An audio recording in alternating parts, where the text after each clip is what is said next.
The anti-parent Biden administration. Biden created a whole new voting bloc. Parents, parents with kids in schools, because everything that they're doing, every policy that they're doing, it's harming. Parents are finally waking up and seeing what's going on. From making parents into calling parents terrorists because they're speaking up for their children at school board meetings, and the CRT stuff that they're pushing, and the LGBT stuff that they're pushing in schools. Parents are just fed up. But before we get started, go ahead, hit that like button, share this out so we can get this information out there. Subscribe if you're not already subscribed, and hit that alarm bell so you know when I'm putting out new stuff. Also, check out my link tree in the description. It has a link to my Patreon where I talk about things I can't talk about here. And there's also a link to my merch store. All right, let's talk about this news. At every turn, the administration is making decisions that's antithetical to what's best for America's children. It's just sickening. The Biden administration has been so busy trying to placate the far left and cater to every intersectional interest group that it has blatantly ignored the interests of parents along the way. The day Roe v. Wade was struck down, the Department of Health and Human Services issued a press release recommending a website called abortionfinder.org that helps women and, importantly, girls find abortion providers. In describing how the site works, the homepage says, quote, select whether you are 15 years or 16 years or 17 years old or 18 years or older. Moreover, the website reads, quote, some states require people under 18 to involve a parent or guardian when getting an abortion.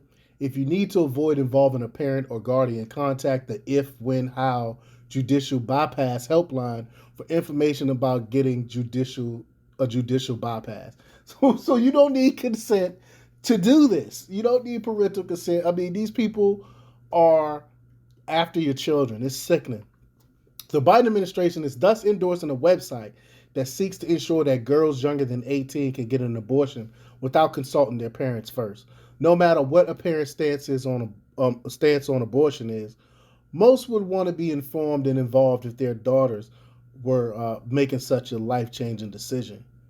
Through Dr. Rachel Levine, meanwhile, Assistant Secretary for Health in the Department of Health and Human Services, the Biden administration has been encouraging the use of puberty blockers and gender reassignment surgery for young people who are questioning their gender identity. Levine, who is transgender and reportedly has had a sex reassignment surgery, said on Monday, quote, gender affirming care is life-saving, medically necessary, age-appropriate, and critical tool for healthcare providers while discussing pediatricians and kids. But mind you, despite the evidence that the suicide rate among people who undergo sex reassignment surgery is 10 to 15 years down the road, actually increases to 20 times that of a controlled population. So there's no evidence actually that doing these sex changes saves lives. No study whatsoever has ever showed that. I've never seen it, and y'all know me. I read journal articles on a daily basis, and I've never came across anything that remotely say that reassignment surgery saves lives. So they just make this stuff up as they go along. And again, the evidence that the suicide rate among them that get a reassigned surgery is 10 to 15 years down the road. 15 years down the road, it increases to 20 times.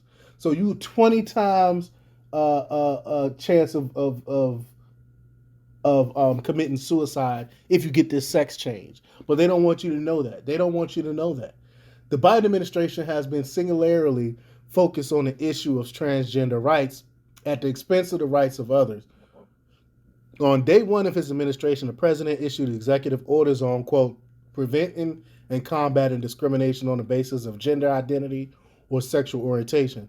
Biden argued that his executive order is consistent with Bostock versus Clayton County, which found that the Civil Rights Act prohibits discrimination on the basis of gender identity. On June 23rd, Biden Department of Education issued multiple proposals, including changing Title IX regulations, which advocates worry lays the groundwork to broadly allow transgender women to play in women's sports. Though the administration says that issue will be debated as part of a separate rulemaking process. It's doubtful that the parents of a female athlete takes comfort in the administration's approach. I mean, these girls work hard, and you're allowing men and boys to come in and compete with them, which is not fair at all. Well, further enraging parents, Attorney General Merrick Garland notoriously directed the FBI to investigate parents attending school board meetings whom the National School Board Association likened to domestic terrorists. We have never had a domestic terrorist do anything to the school board, but all of a sudden they want to label them domestic terrorists. I mean, this is crazy. And parents in Virginia, a state Biden won by 10 points, were so fed up with their kids being indoctrinated by critical race theory in their public schools that they voted in a Republican, Glenn Youngkin, last November. The administration also flouted parents' concerns when it continued to support masking kids in schools despite the minimal risk Stupid 19 posed on to kids, and evidence suggests that masking harmed learning and social development processes. Teachers Union advocated for schools to remain closed throughout the pandemic, and at one point, the Centers for Disease Control was caught taking advice on school reopening from Randy Weingarten, president of the American Federation of Teachers, a union that happens to be one of Biden's big donors. I mean, this is impeachable stuff right here. The Associated Press recently reported that more than 1 million voters have switched to the Republican Party since 2021. The shift is most significant in the suburbs, where voters were a major factor contributed to Joe Biden's victory. Now, however, they are turning towards the GOP. Many more Americans have switched to the Republican Party than the Democratic Party in suburban counties spanning Georgia, Iowa, Washington State, North Carolina, Pennsylvania, Tennessee, Texas, Ohio, and Virginia, among others.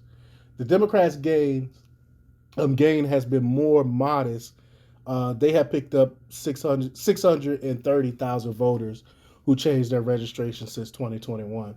The Biden administration has made clear that it is heavily influenced by lobbying from the left-wing activist groups and that it will put the progressive agenda ahead of policies supported by parents. This seems to be an obvious political miscalculation. If parents continue to see this administration catering to far-left interest groups, often to the detriment of their own children, they will find it difficult to vote for Biden's party this fall or in 2024. I think that's what people are going to draw the line. People don't play around, and rightfully so. They don't play around when it comes to their children, and they're standing up and they're going to vote. They're going to vote They're going to vote for their children to save their children. So, but let me know what you think. Leave your comments down below. Like, share, and subscribe, and check out themarkrepublics.com for the latest in news. Until next time, peace.